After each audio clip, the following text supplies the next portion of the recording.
চারবাক দর্শন সম্পর্কে গুরুত্বপূর্ণ 50টি এমসিকিউ প্রশ্ন, যেগুলো প্র্যাকটিস করলে বা যেগুলোর উত্তর জানা থাকলে চারবাক দর্শন সম্পর্কে ভবিষ্যতে কোনো দিন কোনো সমস্যা আর হবে না। সে যে ধরনেরই প্রশ্ন তোমাদের পরীক্ষায় দিক না কেন, এসএলএসটি পরীক্ষা, ইউজিসি, নেট, সেট, যে কোনো ধরনের দর্শনশাস্ত্র বিষয়ে পরীক্ষার ক্ষেত্রে ভারতীয় দর্শনে চারবাক দর্শন থেকে যে প্রশ্ন জিজ্ঞাসা করা হয়, সেই প্রশ্নগুলোকে বিচার বিশ্লেষণ করে এই প্রশ্নগুলো তৈরি করা হয়েছে 50টি প্রশ্ন, যে প্রশ্নগুলোর উত্তর জানা থাকলে চারবাক দর্শন সম্পর্কে আর অন্য কোনো কিছু পড়ার দরকার হবে না। প্রথম প্রশ্ন, চারবাক দর্শনের জড়বাদের মূল বক্তব্য কোনটি? চারবাক দর্শনের জড়বাদের মূল বক্তব্য কোনটি? অপশানে দেওয়া হচ্ছে আত্মা ও জড় উভয় চিরন্তন বাস্তব, তারপর দেখা যাচ্ছে জড় পদার্থই একমাত্র বাস্তব এবং চেতনা তারই বিশেষ গুণ। অপশান সিতে বলা হচ্ছে ঈশ্বরই জগতের উপাদান কারণ। অপশান ডিতে বলা হয়েছে জগৎ মায়া মাত্র। তাহলে চারবাক দর্শনের জড়বাদের মূল বক্তব্যটি হলো জড়ই একমাত্র বাস্তব এবং চেতনা তারই বিশেষ গুণ। অপশান বি সঠিক উত্তর। তাহলে নেক্সট প্রশ্ন, নিম্নলিখিত কোনটি চারবাকদের মতে প্রমাণ হিসাবে একমাত্র গ্রহণযোগ্য? অনুমান, উপমান, প্রত্যক্ষ শব্দ। চারবাক মত অনুসারে প্রমাণ হিসাবে স্বীকার্য 6টি প্রমাণের মধ্যে কেবলমাত্র একটি, সেটা হলো প্রত্যক্ষ। তাহলে অপশান সি সঠিক উত্তর। পরবর্তী প্রশ্ন, চারবাকরা অনুমানকে প্রমাণ হিসাবে অস্বীকার করার প্রধান কারণ কি? অপশান 4টি দেওয়া হয়েছে কি না, অনুমান কখনো সত্যজ্ঞান দেয় না, অনুমান বেদের উপর নির্ভরশীল, ব্যাপ্তির সার্বজনীন ও অব্যভিচারী জ্ঞান প্রত্যক্ষভাবে প্রতিষ্ঠা করা অসম্ভব, অনুমান কেবল যোগীদের জন্য প্রযোজ্য। তাহলে এই প্রশ্নের সঠিক উত্তর হলো অপশান সি, ব্যাপ্তির সার্বজনীন ও অব্যভিচারী জ্ঞান প্রত্যক্ষভাবে প্রতিষ্ঠা করা সম্ভব নয়। এই কারণে চারবাকরা অনুমানকে প্রমাণ হিসেবে অস্বীকার করেছে। তাহলে অনুমানকে চারবাকরা অস্বীকার করেছে, তার কারণ হলো অনুমানের ভিত্তি যে ব্যাপ্তিজ্ঞান, সেই ব্যাপ্তিজ্ঞান সার্বজনীন এবং অব্যভিচারী জ্ঞান, সেটাকে প্রত্যক্ষভাবে সেটাকে প্রতিষ্ঠা করা সম্ভব নয়। অর্থাৎ ব্যাপ্তিজ্ঞানটা নিয়ত সহচর্যের সম্বন্ধ, সেটাকে প্রতিষ্ঠা করা সম্ভব নয়। পরবর্তী প্রশ্ন, চারবাকদের মতে নিম্নের কোনটি ইন্দ্রিয়গ্রাহ্য নয় বলে অস্বীকৃত? নিচের কোনটি ইন্দ্রিয়গ্রাহ্য নয় বলে অস্বীকৃত? পৃথিবী, বায়ু, আগুন, আকাশ। দেখো, চারবাক মত অনুসারে তারা ক্ষিতীয়ব, তেজ, মরুদ অর্থাৎ পৃথিবী, জল, আগুন এবং বায়ু, এই 4টি পরমাণুকে বা 4টি মহাভূতকে তারা স্বীকার করে, কিন্তু আকাশকে তারা স্বীকার করে না। তার কারণ হচ্ছে সেটা ইন্দ্রিয়গ্রাহ্য নয়, আকাশকে অনুমানের মধ্যে দিয়ে জানতে হয়। আর চারবাক মতে যেহেতু অনুমান প্রমাণ নয়, সেহেতু সঠিক উত্তর হলো অপশান ডি, আকাশ। পরবর্তী প্রশ্ন, চারবাক মতে চেতনার উৎপত্তি সম্পর্কে কোন বক্তব্যটি সঠিক? চারবাক মত অনুসারে চেতনার উৎপত্তি সম্পর্কে, চেতনা যে উৎপত্তি হয় সেই সম্পর্কে কোন বক্তব্যটি সঠিক? 4টি অপশান দেওয়া আছে। তাদের মত অনুসারে, চারবাকদের মত অনুসারে না, ভূত চতুষ্টয়ের বিশেষ সংমিশ্রণের ফলে চেতনার উদ্ভব হয়। ভূত চতুষ্টয় মানে ওই যে পৃথিবী, জল, বায়ু এবং অগ্নি, এই 4টি ভূত চতুষ্টয়ের, ভূতের সংমিশ্রণের ফলে চেতনার উদ্ভব হয়। তাহলে এটা সঠিক উত্তর, অপশান সি। পরবর্তী প্রশ্ন, চারবাকদের দেহাত্মবাদের যথার্থ অর্থ কোনটি? দেহাত্মবাদের যথার্থ অর্থ, দেহাত্মবাদ মানে যে মতবাদে দেহকেই আত্মা বলা হয়, সেটা দেহাত্মবাদ। তাহলে চারবাক মত অনুসারে বলা হচ্ছে অপশানগুলো যেগুলো দেওয়া হয়েছে, আত্মা দেহে অবস্থান করে, দেহ আত্মার বাহন, চৈতন্য বিশিষ্ট দেহই আত্মা, আত্মা দেহ থেকে পৃথক কিন্তু পরিবর্তনশীল। দেখো, চারবাকদের মত অনুসারে চৈতন্য বিশিষ্ট দেহই আত্মা বা চৈতন্য বিশিষ্ট কায় পুরুষ। তাহলে এই কারণে সঠিক উত্তর হবে চৈতন্য বিশিষ্ট দেহই আত্মা, অপশান সি। পরবর্তী প্রশ্ন, চারবাকদের মতে কার্যকারণ সম্পর্কে কোন বক্তব্যটি সঠিক? কার্যকারণ বিষয়ে এই যে 4টা বক্তব্য দেওয়া হয় যে তার মধ্যে কোনটা সঠিক? প্রথম অপশানে বলা হচ্ছে যে কার্যকারণ অর্থাৎ কার্য সর্বদা একটিমাত্র নির্দিষ্ট কারণ থেকে উৎপত্তি হয়, এটা।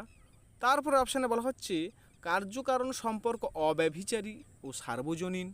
তারপরে বলা হচ্ছে কার্যকারণ সম্পর্ক স্বব্যভিচারী ও অনিশ্চিত।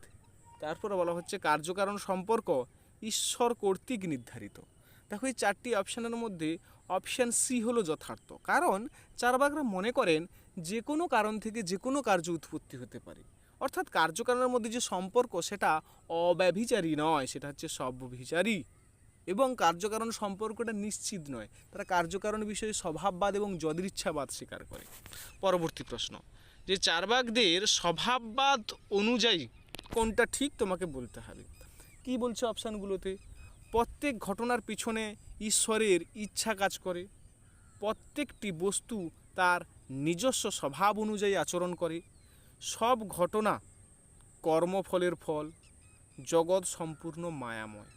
এই প্রশ্নের সঠিক উত্তর হলো কি না, প্রতিটি বস্তু তার নিজস্ব স্বভাব অনুযায়ী আচরণ করে।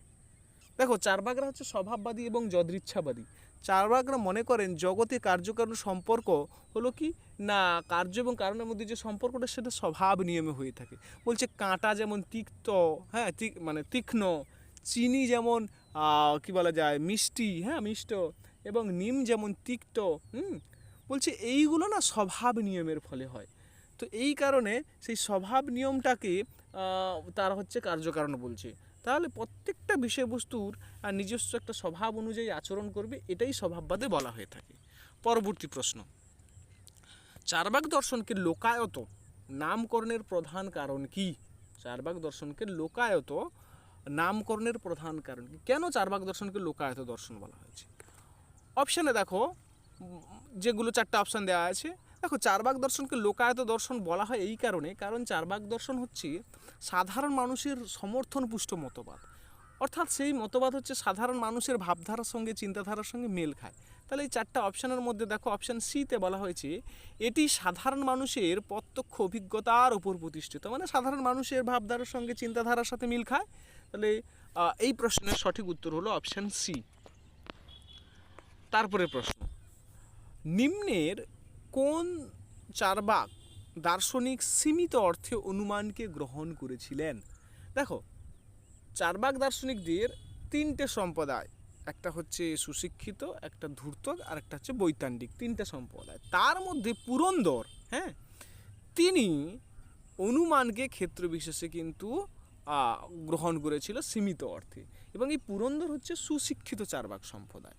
মনে রাখবে এইগুলো, খুব গুরুত্বপূর্ণ প্রশ্ন, এগুলো তোমরা মনে রাখবে। এগুলো আশা করা যায় এই 50টি প্রশ্ন তোমরা প্র্যাকটিস করে নিলে ভবিষ্যতে আর তোমাদের চার্বাক দর্শনে কোনো সমস্যা থাকবে না, যে কোনো ধরনের প্রশ্নের উত্তর তোমরা দিতে পারবে। সেইভাবেই প্রশ্নগুলো তৈরি করা হয়েছে।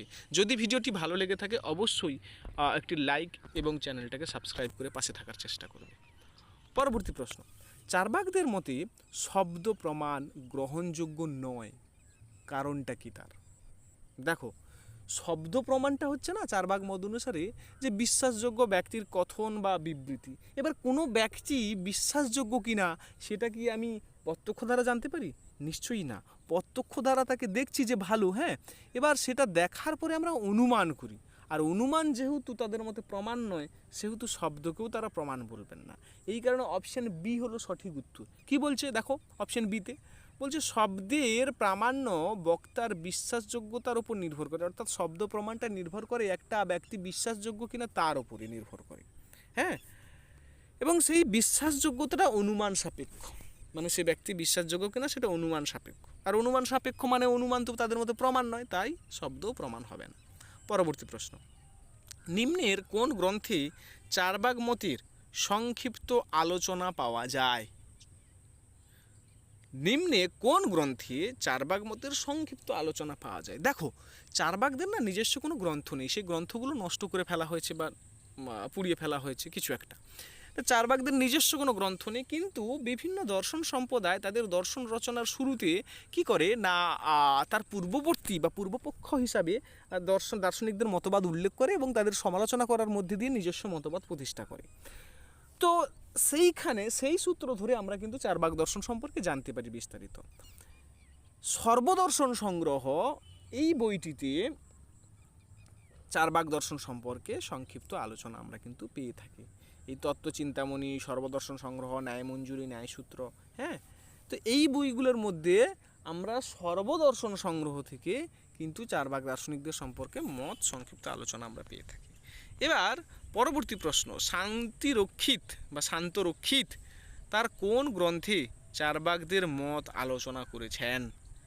শান্তরক্ষিতের তত্ত্ব সংগ্রহ এই বইটাতে কিন্তু তিনি চারবাক দর্শনের বা দার্শনিকদের মত নিয়ে তিনি আলোচনা করেছেন এই গ্রন্থটাতে। তারপরে প্রশ্ন, হরিভদ্র সূরি তার ষড়দর্শন সমুচ্চয় এ চারবাকদের কি নামে অভিহিত করেছে?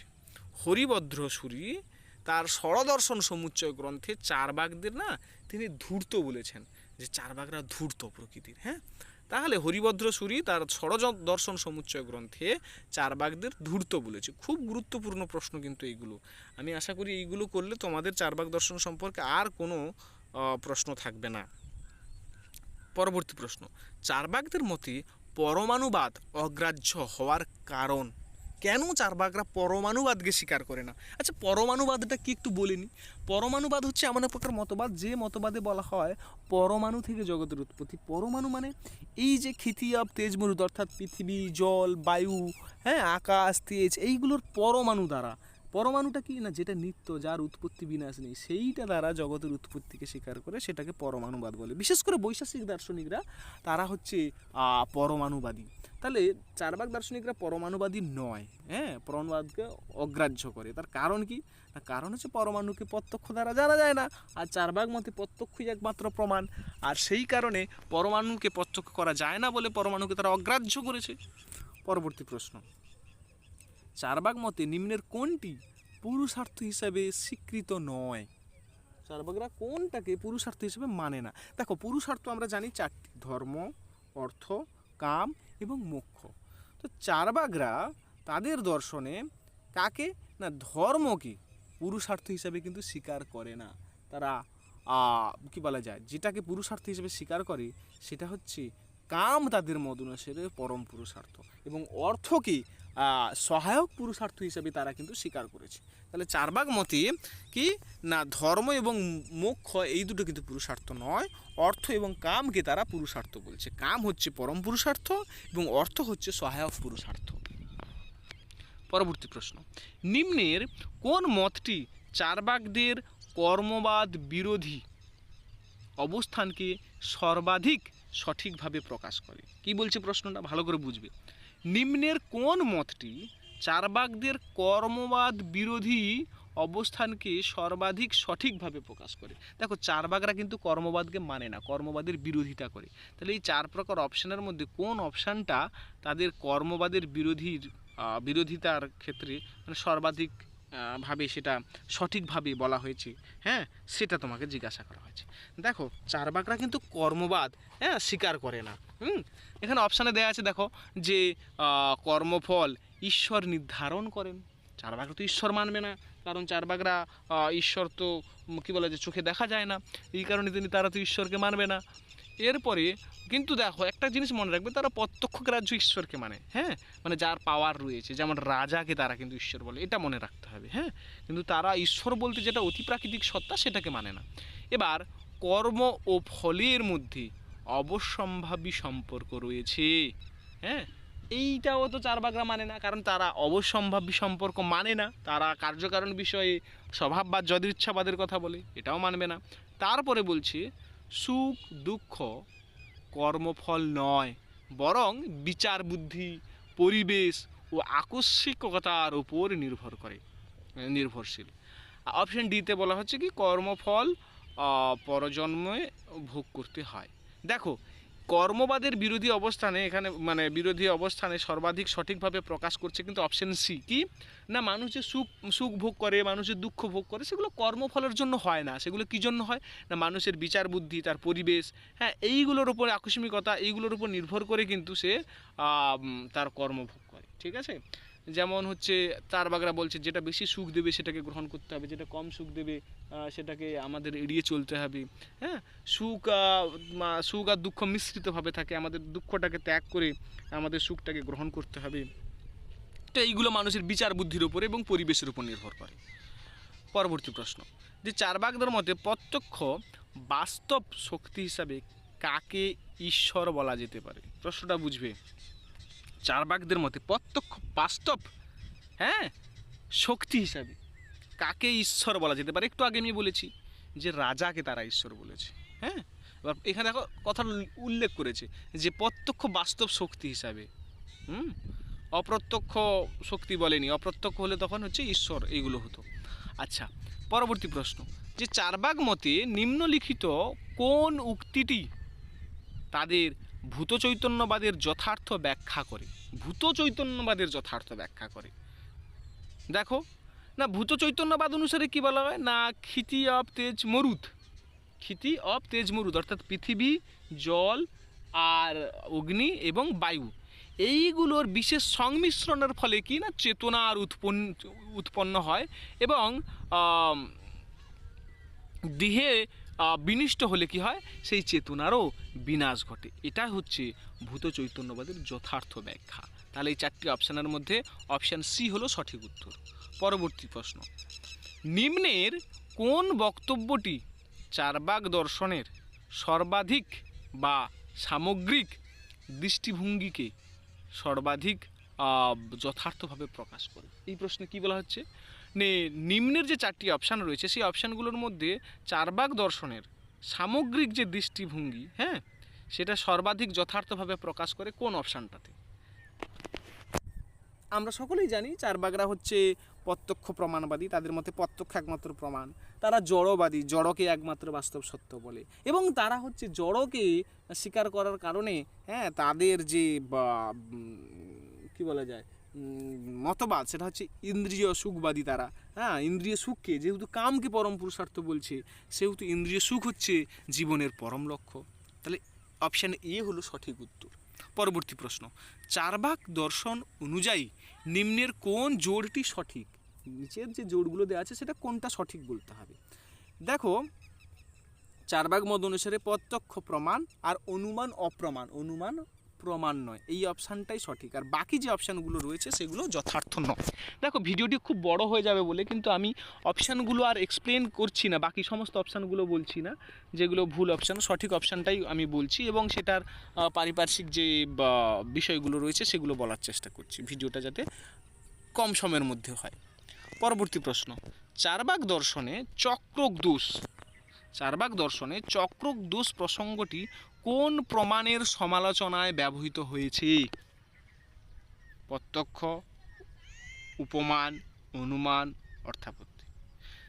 চক্রক দোষের কথাটা আসে অনুমান প্রসঙ্গে, কারণ অনুমান ব্যাপ্তির উপর নির্ভরশীল, ব্যাপ্তি আবার প্রত্যক্ষের উপর কী বলা যায়, ব্যাপ্তি আবার কোনো না কোনোভাবে সেটা নিয়ত সহচর সম্বন্ধ, সে আবার কোনো না কোনোভাবে ওই অনুমানের উপর নির্ভরশীল। বলছে এইভাবে যদি চলতে থাকে, হ্যাঁ, সেটা আবার কোনো না কোনোভাবে অনুমানের উপর নির্ভরশীল। এটা যদি এরকম চলতে থাকে তখন কি দোষ হয় না, চক্রক দোষ হয়। হ্যাঁ, তো এই কারণে কি বলা যায়, অপশান সি হচ্ছে সঠিক উত্তর। পরবর্তী প্রশ্ন, চারবাগদের মতে নিম্নের কোনটি ইন্দ্রিয়গ্রাহ্য না হয় অস্বীকার হয়েছে? ইন্দ্রিয়গ্রাহ্য নয় বলে সেটাকে বাতিল করেছে। অপশান ডি, আকাশ, কারণ আকাশকে প্রত্যক্ষ করা যায় না বলে সেটা বাতিল করেছে। তারপরে চারবাগ মতে জগতের মূল উপাদান কতটি? 3টি, 4টি, 5টি, 6টি। চারবাগ মতে জগতের মূল উপাদান 4টি, পৃথিবী, জল, বায়ু এবং আগুন। পরবর্তী প্রশ্ন, নিম্নের কোন উক্তিটি চারবাগদের ভূত চৈতন্যবাদের সঙ্গে সর্বাধিক সামঞ্জস্যপূর্ণ? ভূত চৈতন্যবাদ সম্পর্কে সর্বাধিক সামঞ্জস্যপূর্ণ কোনটা, কোন মতবাদটা? দেখো, চারবাগ মত অনুসারে বলা হয় যে চেতনা, মানুষের যে চেতনা, সেটা এই ভূত চতুষ্টয়ের বিশেষ সংযোগের ফলে এটা সৃষ্টি হয়েছে। এটা হচ্ছে সংযোগের ফলে একটা উৎপন্ন একটা বিশেষ গুণ। তাহলে এই অপশান সি হলো যথার্থ উত্তর। পরবর্তী প্রশ্ন, চার্বাকদের মতে যদি আত্মা দেহত্যাগ করে পরলোকে যায় তবে কোন যুক্তির মাধ্যমে তারা সেই মতবাদকে খণ্ডন করেন? প্রশ্নটা বুঝবি, খুব গুরুত্বপূর্ণ প্রশ্ন। বলছে কি, চার্বাকদের মতে যদি আত্মা দেহত্যাগ করে পরলোকে যায় তবে কোন যুক্তির মাধ্যমে তারা সেই মতবাদকে খণ্ডন করেন? বলছে যদি আত্মা পরলোক যেত তবে স্বজনের প্রতি স্নেহবশত পুনরায় ফিরে আসতো। এটা যথার্থ উত্তর হবে না। কেন? দেখো, বলছে আত্মা যদি পরলোক যেত তাহলে দেখো কেউ মারা যাওয়ার পরে তার আত্মীয় স্বজন তো খুব কান্নাকাটি করে, তাই না? খুব কষ্ট পায়, খুব ভেঙে পড়ে। তাহলে আত্মা যদি পরলোক যেত তাহলে তার স্বজনের প্রতি তার স্নেহ ভালোবাসা টান থাকলে সে কী করতো না, পুনরায় আবার ফিরে আসতো। কিন্তু আসে কি? আসে না। এই কারণে চার্বাকরা হচ্ছে এই যুক্তির মধ্যে দিয়ে তারা খণ্ডন করছে। পরবর্তী প্রশ্ন, যে চার্বাকদের মতে যজ্ঞে পশু বলি সম্পর্কে কোন যুক্তিটি উপস্থাপিত হয়েছে? যজ্ঞে পশু বলি সম্পর্কে কোন যুক্তিটা তারা দিয়েছে? না কি না, যজ্ঞে যদি যজ্ঞে নিহত পশু, মানে যজ্ঞে নাকি পশু বলি দিলে পশুর আত্মা নাকি স্বর্গে যায়। বলছে তাই যদি হয়, এটাই যদি যুক্তি হয়, তবে যজমান নিজের পিতাকে বলি দেয় না কেন? যে যজ্ঞে পশুটাকে বলি দেয়, সে তো চাইবে সন্তান হিসাবে যে তার বৃদ্ধ পিতামাতা মৃত্যুর পরে নরকে না গিয়ে স্বর্গে যাক। তাহলে তিনি কেন তার বৃদ্ধ মাতাকে বলি দেয় না? নিশ্চয়ই তাহলে মানুষকে ঠকাচ্ছে। তাদের যুক্তি হচ্ছে এটা। পরবর্তী প্রশ্ন, তাহলে অপশান সি সঠিক উত্তর। পরবর্তী প্রশ্ন, নিম্নের কোনটি চার্বাকদের নীতিতত্ত্বের সঙ্গে সামঞ্জস্যপূর্ণ? চার্বাক নীতিতত্ত্বের সঙ্গে সামঞ্জস্যপূর্ণ। চার্বাকরা জড়বাদী হওয়ার কারণে তারা কিন্তু ইন্দ্রিয় সুখকে জীবনের পরম লক্ষ্য বলছে। তাহলে অপশান সি সঠিক উত্তর হবে। হ্যাঁ, ইন্দ্রিয় সুখই জীবনের পরম লক্ষ্য। পরবর্তী প্রশ্ন, চার্বাকরা শ্রাদ্ধ প্রথার সমালোচনায় কোন যুক্তি প্রদান করেছে? এই যে শ্রাদ্ধ অনুষ্ঠান হয় সেটাকে কিন্তু চার্বাকরা মানে না, সেইটার সমালোচনা করতে গিয়ে চার্বাকরা কোন যুক্তি দিয়েছে? চার্বাকরা বলছে যদি শ্রাদ্ধ মৃতকে তৃপ্ত করতে পারে তবে ভ্রমণকারীর জন্য খাদ্য পরিবহনের প্রয়োজন কি? বলছে যদি শ্রাদ্ধ মৃতকে তৃপ্ত করতে পারে তবে ভ্রমণকারীর জন্য খাদ্য বহনের প্রয়োজনটা কি? এখানে চারটা অপশান দেওয়া আছে, তাহলে অপশান সি হচ্ছে সঠিক উত্তর।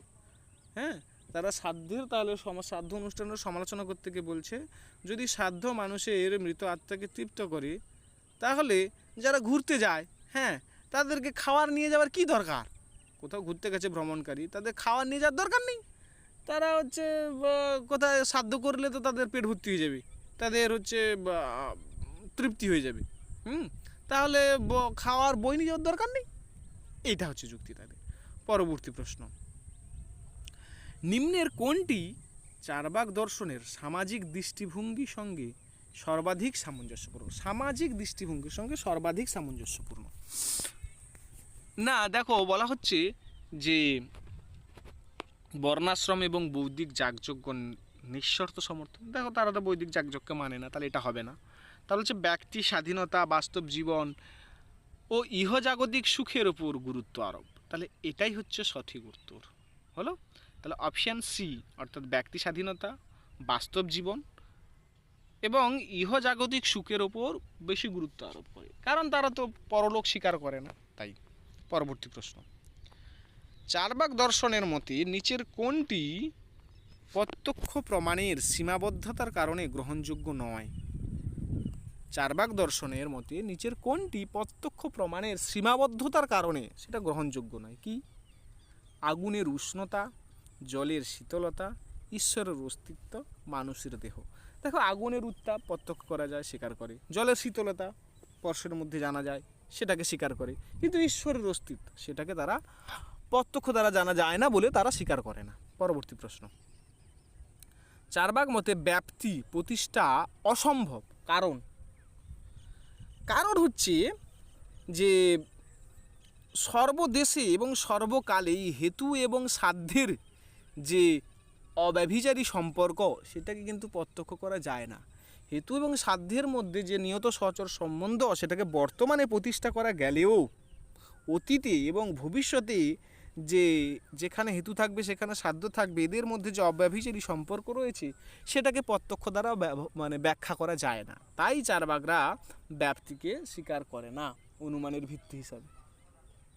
পরবর্তী প্রশ্ন, নিম্নের কোন মতবাদটি চারবাগ দর্শনের সঙ্গে সম্পর্কিত?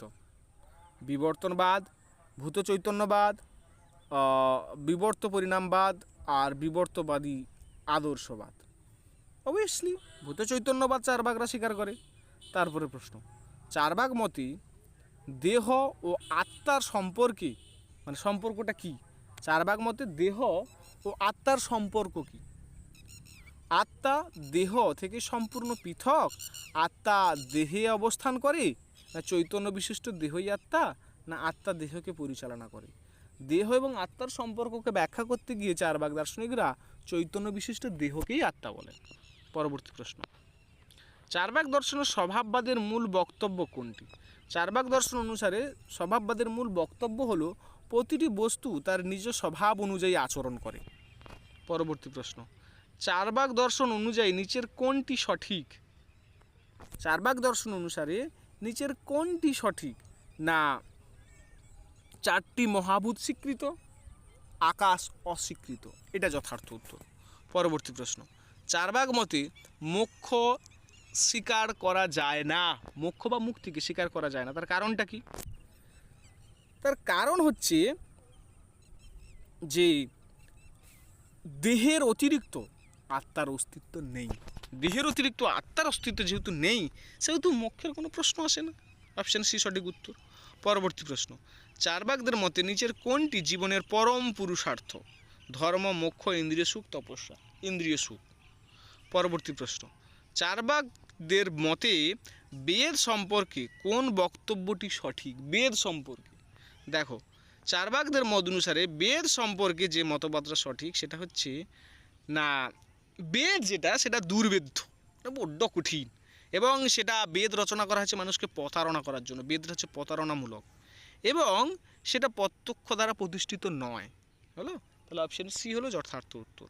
পরবর্তী প্রশ্ন, নিম্নে কোন উক্তিটি চারবাগ দর্শনের সার সত্তাকে সবচেয়ে যথার্থভাবে প্রকাশ করে? নিম্নে কোন উক্তিটি চারবাগ দর্শনের সারসত্তাকে যথার্থভাবে প্রকাশ করে? কোনটা? না প্রত্যক্ষ একমাত্র প্রমাণ, চারবাগরা জড়বাদী এবং চারবাগ দর্শন ইন্দ্রিয় সুখী হচ্ছে যথার্থ, এটাই অপশান এ। পরবর্তী প্রশ্ন, চারবাগ দর্শনের মতে নিম্নের কোনটি প্রত্যক্ষের সীমার বাইরে হওয়ায় সেটা গ্রহণযোগ্য নয়? পরলোককে প্রত্যক্ষ দ্বারা জানা যায় না, এই কারণে। পরবর্তী প্রশ্ন, চারবাগ মতে নিম্নের কোন দর্শনগত অবস্থানটি তাদের জ্ঞান তত্ত্বের সর্বাধিক সামঞ্জস্যপূর্ণ? প্রত্যক্ষবাদ, যুক্তিবাদ, ভাববাদ, অদ্বৈতবাদ। না প্রত্যক্ষবাদ, কারণ তারা প্রত্যক্ষবাদী। পরবর্তী প্রশ্ন, চারবাগ মতে কোনটি সত্যজ্ঞানের অপরিহার্য শর্ত? সত্যজ্ঞানের অপরিহার্য শর্ত না ইন্দ্রিয় দ্বারা প্রত্যক্ষ উপলব্ধি হওয়া, এটাই হচ্ছে যথার্থ জ্ঞানের বা সত্যজ্ঞানের অপরিহার্য শর্ত। যেটাকে প্রত্যক্ষ দ্বারা জানা যাবে সেটাই যথার্থ, কারণ প্রত্যক্ষের বাইরে তারা অন্য কোনো কিছুকে স্বীকার করে না। পরবর্তী প্রশ্ন, চারবাগ দর্শনে লোকায়ত শব্দটি প্রধানত কি নির্দেশ করে?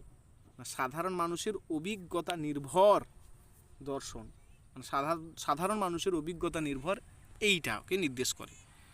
পরবর্তী প্রশ্ন, চারবাগদের মতে নিচের কোন জোড়টি সঠিক? চারবাগদের মতে নিচের কোন জোড়টি সঠিক? তারা অর্থকে এবং কামকে পুরুষার্থ বলে, তাহলে অর্থ কাম হচ্ছে পরম পুরুষার্থ, এটা। পরবর্তী প্রশ্ন, চারবাগ দর্শনে নৈতিক জীবনের মূল উদ্দেশ্য কি? চারবাগ দর্শনে নৈতিক জীবনের মূল হচ্ছে এই জীবনে ইন্দ্রিয় সুখ লাভ করা, কারণ পরবর্তী জীবন বলে কিছু নেই, তাহলে এই জীবনে হচ্ছে সুখ লাভ করতে হবে। পরবর্তী প্রশ্ন, চার্বাকদের মতে জগৎ সৃষ্টির ব্যাখ্যা করতে ঈশ্বরকে অস্বীকার করার প্রধান কারণ কি?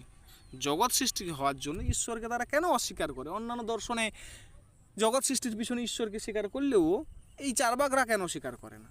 তার কারণ হচ্ছে ঈশ্বর প্রত্যক্ষযোগ্য নয় এবং জগতের ব্যাখ্যা করতে তার কোনো প্রয়োজন নেই, কারণ স্বভাববাদ এবং যদিচ্ছাবাদের মধ্যে দিয়ে জগতের সমস্ত কিছুকে ব্যাখ্যা করা যায়। পরবর্তী প্রশ্ন, নিম্নের কোন দার্শনিককে বহু প্রাচীন গ্রন্থে চার্বাক মতের প্রতিষ্ঠাতা হিসেবে উল্লেখ করা হয়েছে? নিম্নের কোন দার্শনিককে বহু প্রাচীন গ্রন্থে চার্বাক মতের প্রতিষ্ঠাতা হিসেবে উল্লেখ করা হয়েছে? কপিল, কনাদ, বৃহস্পতি, গৌতম। বৃহস্পতি, দেবগুরু বৃহস্পতিকে। পরবর্তী প্রশ্ন, চার্বাকদের মতে নিম্নের কোন বক্তব্যটি সঠিক? দেহ ধ্বংস হলে চেতনা আর বিনাশ ঘটে, এটা সঠিক, কারণ আত্মা নিত্য মানে না। দেহ ধ্বংস হলে চেতনা অবশিষ্ট থাকে, এটাও মানে না। পুনর্জন্মের মাধ্যমে আত্মা নতুন দেহ ধারণ করে, এটাও মানে না। তাহলে সঠিক উত্তর হবে কি? দেহ ধ্বংস হলে চেতনারও বিনাশ ঘটে। পরবর্তী প্রশ্ন, নিম্নের কোন বক্তব্যটি চার্বাক দর্শনের সামগ্রিক বৈশিষ্ট্যকে সর্বাধিক যথার্থভাবে প্রকাশ করে? নিম্নের কোন বক্তব্যটি চার্বাক দর্শনের সামগ্রিক বৈশিষ্ট্যকে সর্বাধিকভাবে প্রকাশ করে? না ওইটাই যে চার্বাক দার্শনিকরা প্রত্যক্ষকে একমাত্র প্রমাণ বলে, তারা জড়কে একমাত্র সত্য, বাস্তব সত্য বলে, আত্মা, ঈশ্বর, পরলোক, মোক্ষ এগুলো অস্বীকৃত। হ্যাঁ, অর্থ এবং কাম হচ্ছে জীবনের পরম পুরুষার্থ। এই যে 50টি প্রশ্ন আমি আলোচনা করলাম তোমাদের সামনে, এই 50টি প্রশ্ন যদি তোমরা ভালোভাবে পড়ে নিতে পারো, জেনে নিতে পারো, তাহলে চার্বাক দর্শন সম্পূর্ণ কমপ্লিট। এবং চার্বাক দর্শন সম্পর্কে যে প্রশ্ন তোমাদের জিজ্ঞাসা করা হোক না কেন, তোমরা কিন্তু তার যথাযথ উত্তর দিতে পারবে। যদি আমার এই ভিডিওটি ভালো লেগে থাকে অবশ্যই একটি লাইক দেবে এবং চ্যানেলটাকে সাবস্ক্রাইব করবে। তোমাদের লাইক এবং সাবস্ক্রাইবের জন্য আমি কিন্তু নতুন নতুন আরও এইভাবে ভিডিও বানাতে আমি মোটিভেশন পাবো। ধন্যবাদ।